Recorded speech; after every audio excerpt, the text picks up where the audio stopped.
I was standing on the edge of my dock, sipping coffee and watching the mist roll off my lake, when I heard the unmistakable sound of heels stomping through gravel. "Excuse me."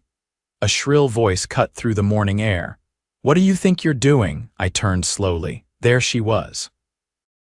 Hair sprayed to defy gravity, sunglasses too big for her face, clipboard clutched like it held the secrets of the universe. Harriet Galloway, president of the Maple Shores HOA, self-appointed queen of the cul-de-sac. "I'm drinking coffee," I said. "You're trespassing," Harriet snapped. "This lake is for Maple Shores residents only, and I checked we don't have a Liam Dunker in our registry," I laughed. "That's because I'm not in your HOA." "Exactly," she said, triumphant like she'd just solved a murder. "So you'll need to leave the lakefront immediately." I took a long sip. "Harriet, this lake and the land surrounding it is on my property. I own it. Check the county plat maps if you don't believe me." Her lips twitched. "You expect me to believe that one person can own an entire lake? No, I expect you to accept that I own this one." She scoffed and stormed off, muttering something about calling the board. I figured that would be the end of it. I'd been living here for 6 years, on a secluded parcel that just happened to border the outer edge of Maple Shores. The HOA had no jurisdiction over my land. The lake, oddly shaped and tucked between lots, had always been mine, passed down from a great-uncle who used it for duck hunting. But Harriet wasn't the type to let things go.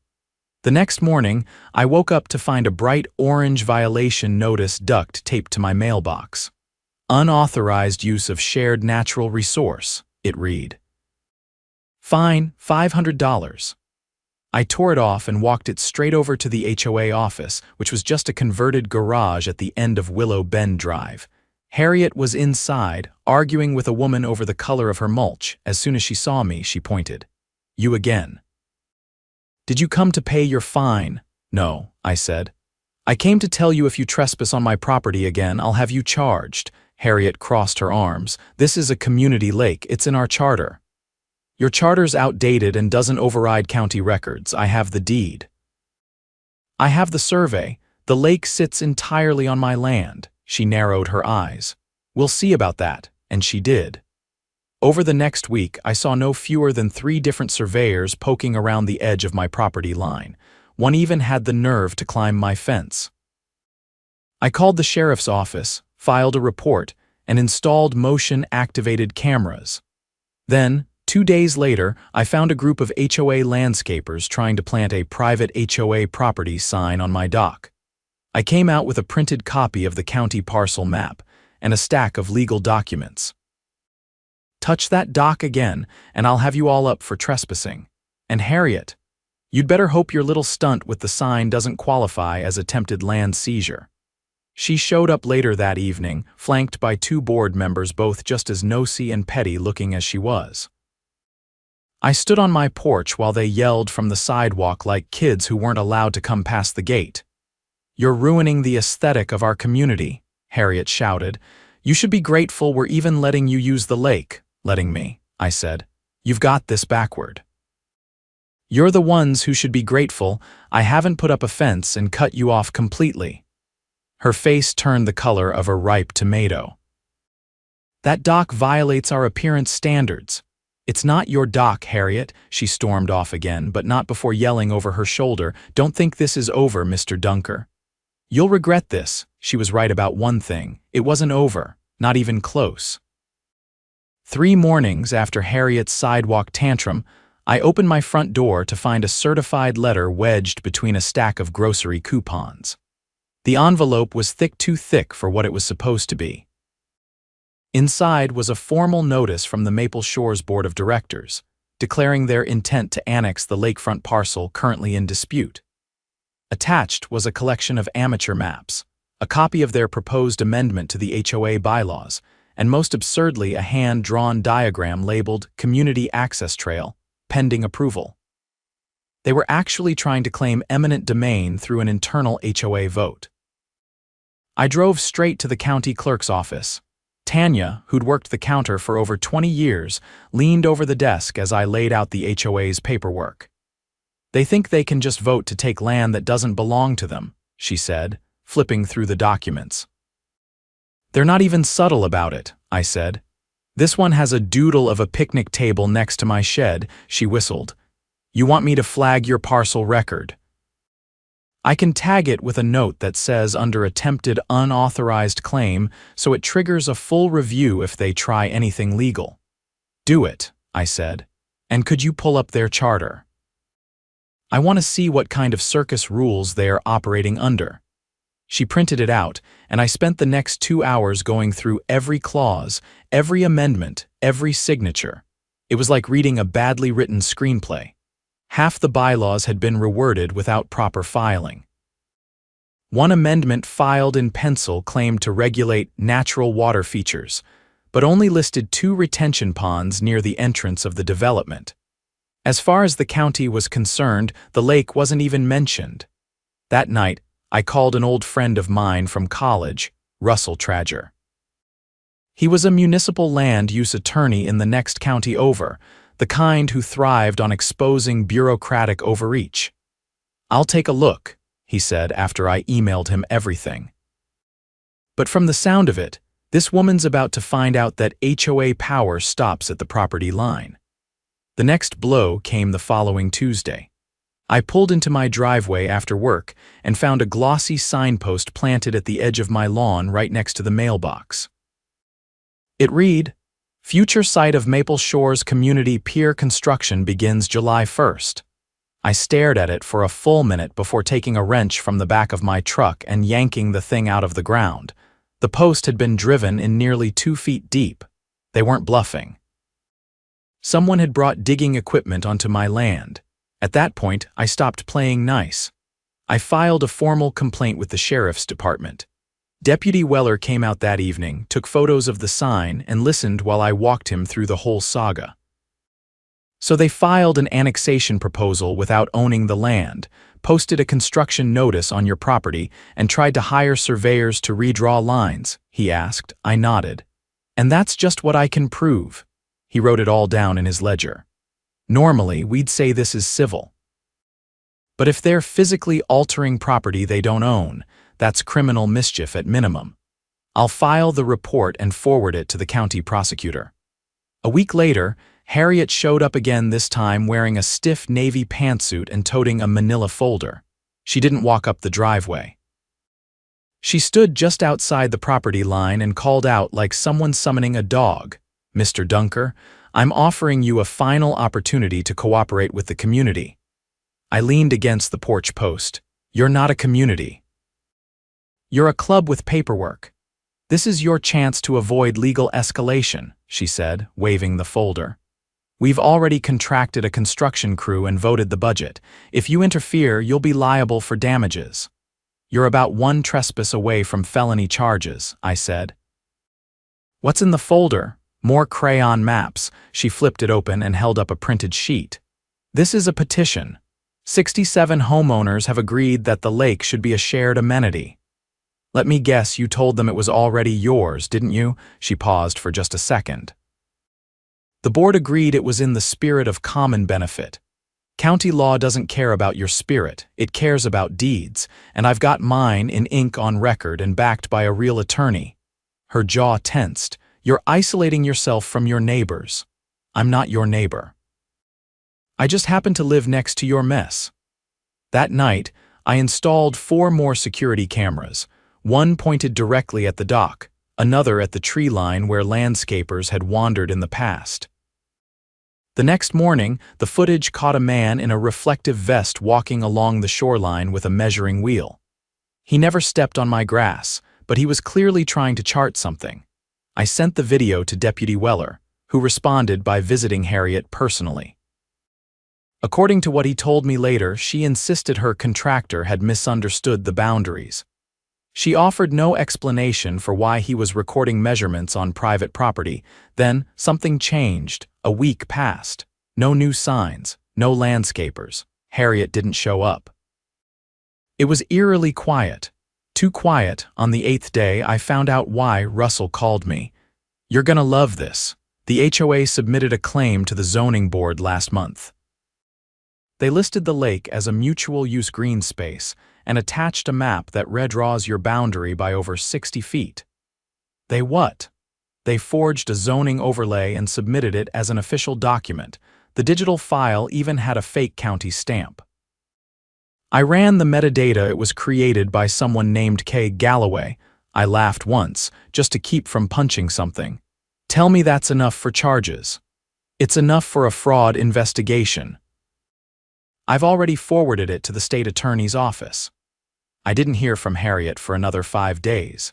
Then, late Thursday evening, 2 unmarked county vehicles rolled into the neighborhood. Harriet was escorted from her home calmly, but with visible tension on her face. She wasn't in handcuffs, but the look on her face said she knew what was coming. The next day, the county issued a public notice. Forgery and fraudulent land use filings under investigation at Maple Shores HOA. It spread like wildfire. Local news picked it up. A neighbor posted the video of Harriet being led to the county car, and within hours, every porch in Maple Shores had someone whispering about it. As it turned out, Harriet had been doing this for years, rewriting maps, doctoring boundary files, and using community votes to claim control over anything she didn't like. She'd expanded walking trails without permission, fined people for fences on their own land, and bullied elderly residents into voluntary compliance. But this time, she'd pushed too far. The county froze the HOA's pending budget and opened a full audit. The board was suspended pending the investigation. The construction crew canceled their contract, and me, I finally got silence. I walked down to the dock that Sunday morning. The lake was still, the air warm, the sky clear. No signs, no shouting, no surveyors, just peace. And a fresh "No Trespassing" sign mounted cleanly at the edge of the grass, rust-proof. Legal. And backed by a court order. 3 weeks after Harriet's quiet departure from Maple Shores, I got a call from Deputy Weller. His tone was clipped, not his usual laid-back drawl. "You might want to come down to the sheriff's office," he said. "There's something you need to see." I arrived 20 minutes later in jeans and a flannel shirt, expecting maybe an update or a few more forms to sign. Instead, Weller met me in the hallway outside the records room and motioned me into a small interview chamber. Inside, a man in a charcoal blazer stood beside a stack of folders, his ID clipped to his belt. Assistant District Attorney Marcus Pell. "We've expanded the investigation," Pell said, tapping the folders. "Turns out your case opened a very large can of worms." I leaned back, arms crossed. "How large are we talking?" He opened the top folder and rotated it toward me. Inside were photocopies of checks, each made out to Maple Shores Beautification Fund, endorsed by Harriet and 2 other board members. But what caught my eye were the account numbers. None of them matched the HOA's registered banking information. She was laundering assessment fees, Pell said. Tens of thousands of dollars funneled into a private account created under a fake nonprofit. The kicker: that account was used to pay contractors who never actually performed any work. "Fake landscapers?" I asked. He nodded. "And phony maintenance crews, ones that billed for shoreline work." Which, of course, never happened because they didn't have access since the lake isn't theirs. My stomach turned. So they were using made-up services on land they didn't own to siphon money from residents. "Exactly," Pell said. "And your footage, the sign post, even the dock measurements helped trace how far they were willing to fabricate ownership.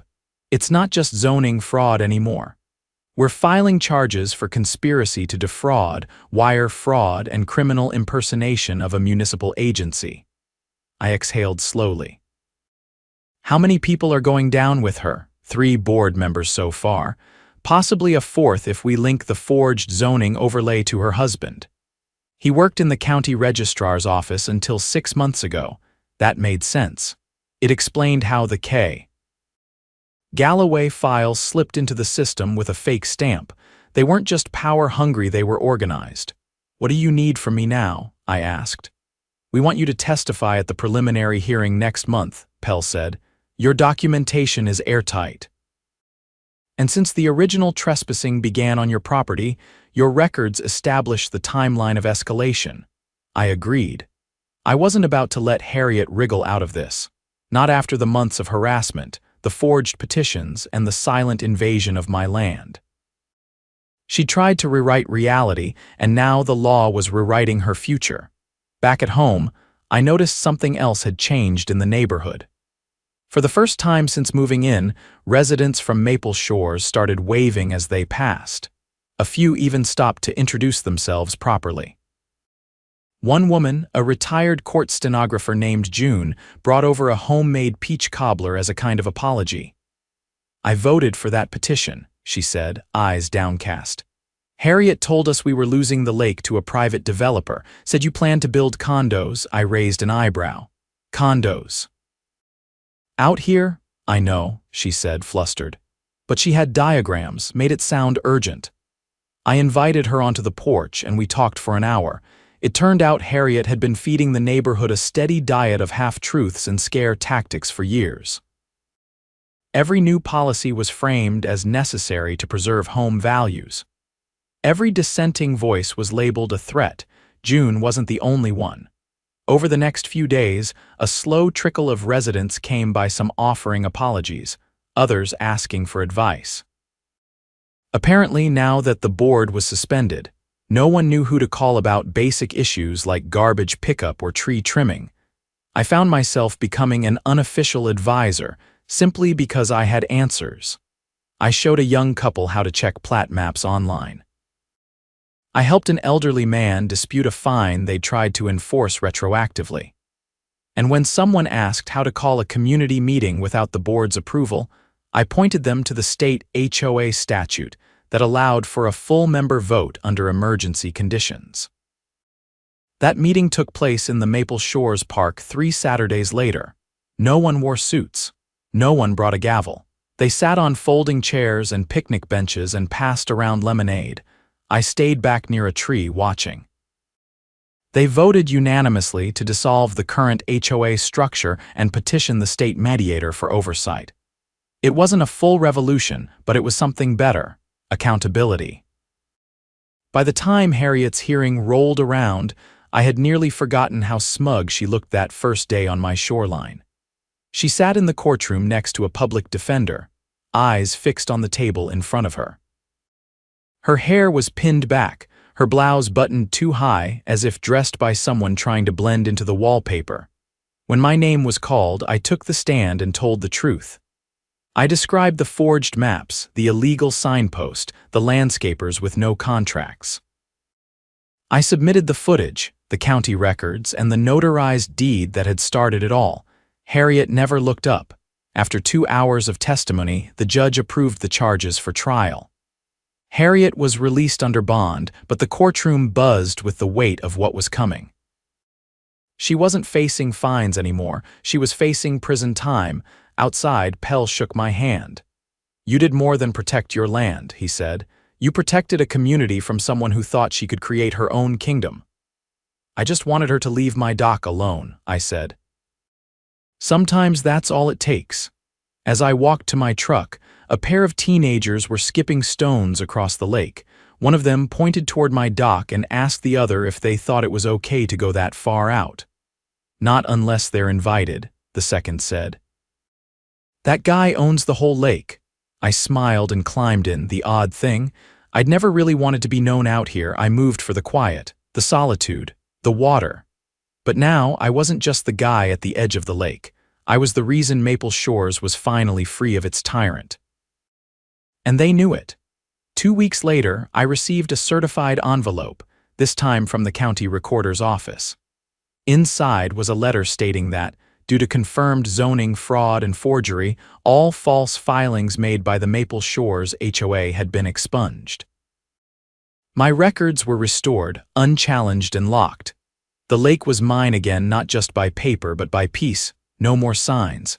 No more foot traffic. No more clipboards. And somewhere across town, Harriet Galloway was preparing for the trial of her life, me.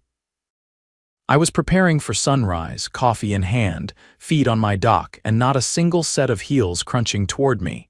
The trial began on a gray Monday in mid-April. Rain tapped on the courthouse windows like it had something to say. and inside the air was thick with anticipation. I sat behind the prosecution's table, not out of necessity anymore, but because I wanted to see it through. Harriet Galloway, once the self-proclaimed guardian of Maple Shores, now hunched at the defendant's table, her crisp blazers replaced by a dull gray cardigan. Her attorney, a public defender who looked like he hadn't slept in days, flipped through a binder of documents with a growing sense of futility. The courtroom filled faster than expected. Not just residents from Maple Shores, but people from nearby communities, two folks who'd heard the story and wanted to see what happened when an HOA finally went too far. Several brought thick folders of their own, hoping this case might set precedent for their own battles with overreaching neighborhood boards. The prosecution opened strong. Ada Pell laid out the charges in clear, steady terms. Fraudulent land use filings, falsified zoning documents, illegal disbursement of community funds, and conspiracy to impersonate a municipal entity. He presented the timeline like a puzzle falling into place, piece by piece, showing how each action Harriet took was calculated to expand her control at the expense of property rights and legal boundaries. Then came the witnesses. First, Tanya from the county clerk's office, who confirmed the fake zoning overlay wasn't just unauthorized, but digitally altered using credentials from a former county employee, Harriet's husband, Kenneth Galloway. He'd quietly resigned months earlier, right around the time the forged documents showed up in the registrar's system. Next came a forensic accountant who traced over $80,000 in assessment fees into a shell account labeled Maple Shores Natural Improvements Initiative. That account, it turned out, had been used to pay for personal expenses. A new deck on Harriet's house, a luxury spa membership, and even a vacation to St. George Island, all disguised as community enrichment spending. When it was my turn to take the stand again, Pell didn't ask me to repeat the earlier testimony. Instead, he guided me through the aftermath, how the false filings were discovered, how the county voided them, and how the attempted construction on my land had triggered the dominoes that brought the whole scheme down. "What was the moment you realized this wasn't just about a dock or a lake?" he asked. "When I saw the petition," I said. Not because of what it said, but because of how many people had signed it. Harriet had convinced them I was the one trying to take something away. That's when I understood she wasn't just breaking rules, she was rewriting them to make herself untouchable. Harriet's attorney tried to pivot during cross-examination. He asked if I'd ever considered joining the HOA voluntarily, whether I might have avoided this entire ordeal by simply cooperating. "You don't cooperate with someone trespassing on your land," I said. "You stop them." The defense rested soon after. It was clear they had nothing solid, no legitimate documentation, no real counter-arguments. Just the vague suggestion that Harriet had been misinformed or acting in good faith. But the paper trail said otherwise. Intent was written all over every forged submission and every misused dollar. When the jury returned after only 4 hours of deliberation, their verdict was unanimous: guilty on all counts. The judge, a seasoned former state prosecutor with little patience for manipulation, delivered sentencing the following week. Harriet was sentenced to 6 years in prison, with eligibility for parole after 4. Her husband was charged separately, but struck a plea deal in exchange for testifying against the other board members. They, too, faced charges ranging from wire fraud to conspiracy to commit zoning violations. The fallout hit Maple Shores like a thunderclap. With the board dissolved, the community entered state receivership pending full restructuring. An independent administrator was appointed to manage daily affairs, and a public hearing was scheduled to determine whether the HOA should be permanently dismantled.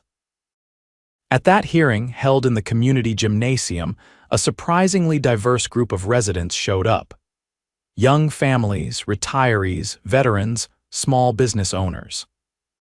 People who'd once been passive now stood at the mic, one after another, detailing how they'd been fined for made-up violations, coerced into voluntary landscaping upgrades, or threatened with foreclosure over late fees that had never been properly invoiced. One man, a retired Navy machinist, stepped up with a cane and a ledger of his own. "I fought overseas for freedom," he said. "I didn't come back to be told what color my blinds had to be or fined for watering my lawn on the wrong day. This wasn't a homeowners association. It was a racket with a mailing list." The vote wasn't close. 81% of the residents opted to dissolve the HOA entirely. What remained of its assets, mostly unused funds and office equipment, was transferred into a community trust, managed by a 5-person volunteer board elected on the spot. No salaries, no fines, just neighbors helping each other maintain the place they all called home. Sometime after the trial, I received an envelope from the county. Inside was a formal certificate of recognition for preserving private property rights and assisting in the exposure of widespread municipal fraud. It looked official, but I pinned it to my workshop wall with a magnet shaped like a fish. I didn't need a plaque to remind me why I'd stood my ground. I had the lake, I had my land, and now I had peace again. The cameras stayed up just in case, but I no longer checked them every morning. The path behind the trees had grown over since the landscapers stopped coming. Deer wandered down to the water now. Birds nested in the reeds again. A family of otters even moved in near the far bend. Every so often, one of my new neighbors would wave from across the water or bring fresh produce from their garden.